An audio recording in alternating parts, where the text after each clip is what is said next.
Hi, Andrew. Thank you so much for joining me today. This is me beginning a series of interviews with CEOs that I admire about their self-care. But before we get started, would you like to tell me a bit about your business and what you do? Yeah, no problem at all. And thank you very much, Jenny, for having me on today. My name is Andrew Ferguson, and with my wife, Becca, we own and run Vero Recruitment. So what do? We focus exclusively on mid to senior level accountancy and finance recruitment across the Aberdeen area in particular. So we set up the business late 2019 with a core aim of delivering a personalised and highly tailored service to a market that we both knew really well over the last 15 or 16 years. So I think a key to successful business is the USP. I have a feeling I know the USP, but tell me, what would you say is your USP? I guess you could say our USP is the exclusivity piece, but I actually think the USP is the customization and the personalization that comes from that. Yes. So I think by being exclusive, we only take on a small amount of work and we're proud of that. So I'll never stretch myself past 5, 6, 7 positions at any one time. Get to that level, we won't take on anything else because we need to ensure we deliver on what we've got. Yeah. And so I would say you could look at the exclusivity piece as being the USP, but I think that actually is the catalyst to then allow us the time and the space to maintain our model, customization, personalization, and the kind of human touch. I think right through all our branding, we use the word holistic quite a lot as well. And that kind of ties into that as well, because, it's not just about matching a CV to a job. You know what it's like. It's way deeper than that. It's, how their kids are doing at school, the problems with maybe self-doubt or imposter syndrome or feeling stuck maybe after having kids for the first time.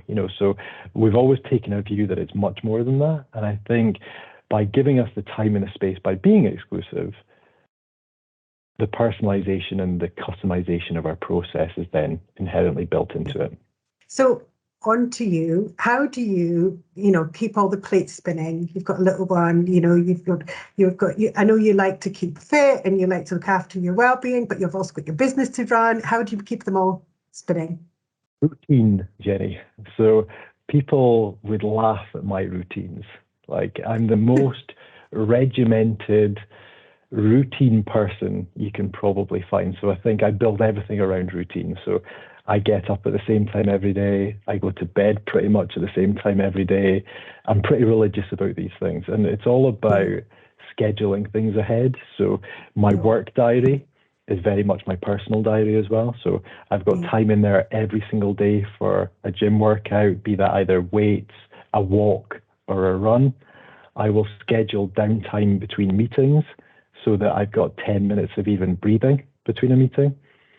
I think if I see that I've got 3 meetings back to back, I will make sure that I've got some space in between it to get my nervous system in check, because otherwise you can just get on that adrenaline and cortisol bandwagon and then it completely burns you out after a period.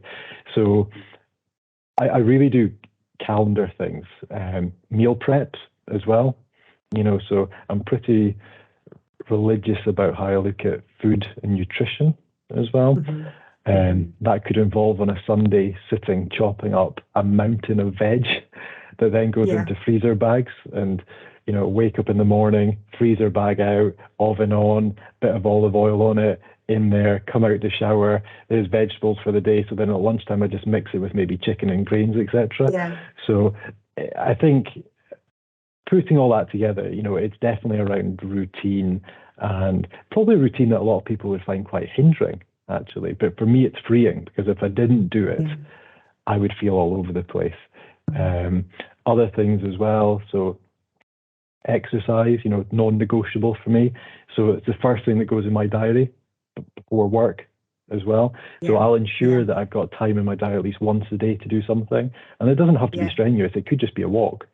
Could be half an hour walk between meetings, or just scheduling time that I actually sit, don't look at my phone, don't do anything. Trying to get sunlight as well. I know that it's important early in the day to try to get out. Same with sleep as well. I think, I'm almost to the minute. I'll go to bed at the same time. I read a book every night. It sounds really boring, but I promise I do build in fun as well. But I think having the structure and rigidity of that allows me then to have fun and to plan things kind of out with that. I don't drink alcohol anymore. So that's something I gave up about 3 or 4 years ago.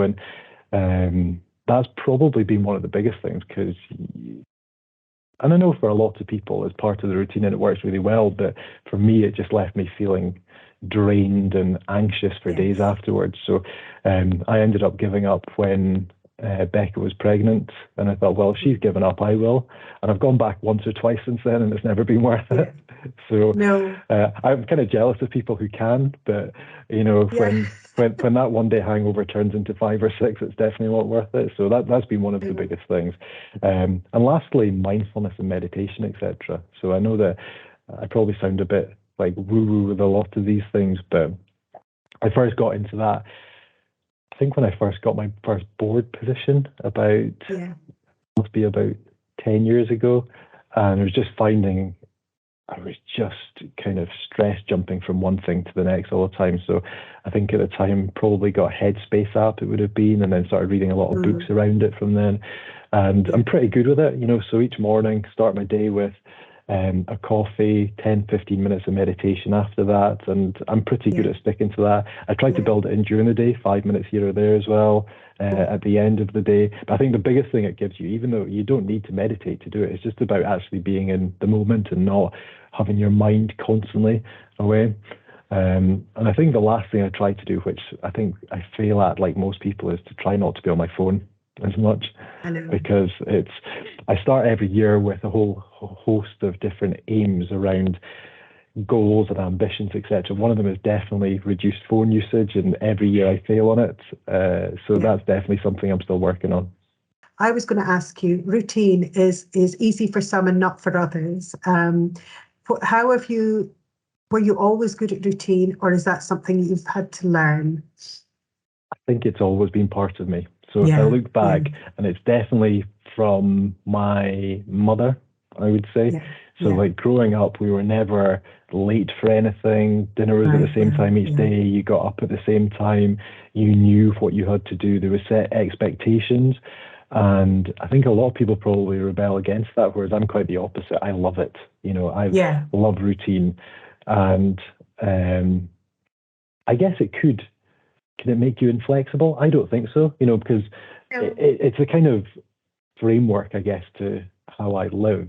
And then it still doesn't mean I can't work out with that. So if something gets cancelled, fine. I think flexibility is key around that, or you'll get tripped up. I know a lot of people who try to schedule the day to the nth degree, and then something happens, then they get really stressed with it. That doesn't bother me at all. So I can take a very laid back approach to it, but as long as I know that I've got a certain, things that I'm supposed to be doing. And I think the key is to not necessarily see your work life as being separate to your personal life. I think I've always been frustrated with the term work-life balance, because that, in my view, assumes that your work is not part of your life, whereas it's an intrinsic, important part of it. And I don't know which phrase is better. I've tried to come up with other things over the years, but I can't find a better one. But I think when you necessarily say work-life balance, there's friction between the two.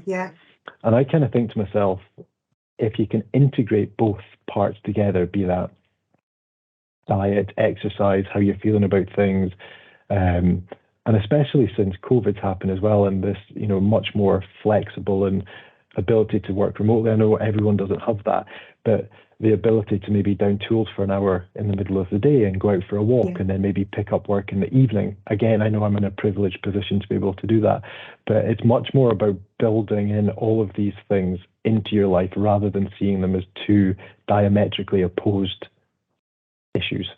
Yes. So factoring it in throughout your day is much more, and I think people are much more open to that now than necessarily before. So just to close out, thank you so much, Andrew. Just to close out, anything else that you would want to add that I've not asked you about in relation to, as a CEO, owner of a business, managing your well-being. What others? Is there anything else?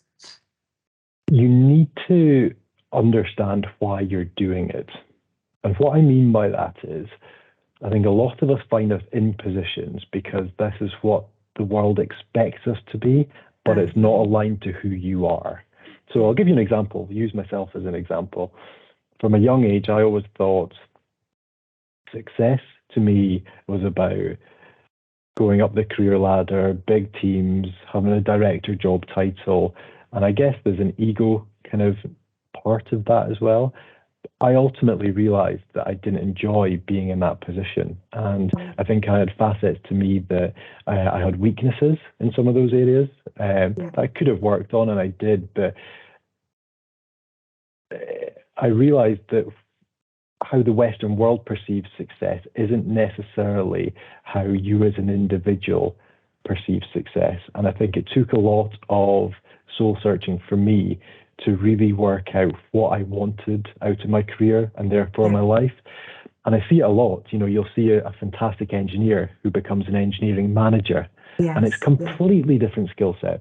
Same in my market, in my industry. You'll get an accountant who's a brilliant technical accountant and they have to manage a team of 10 people. Completely different job.